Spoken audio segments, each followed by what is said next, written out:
Do'stlar, bugun o'zbek tili tarixi bo'ylab sizlar bilan sayr qilamiz.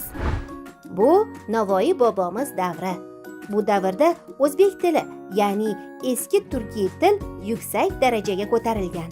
Bobomiz o'z asarlarida 60 mingdan ziyod so'zdan foydalanganlar. Bu xonliklar davri.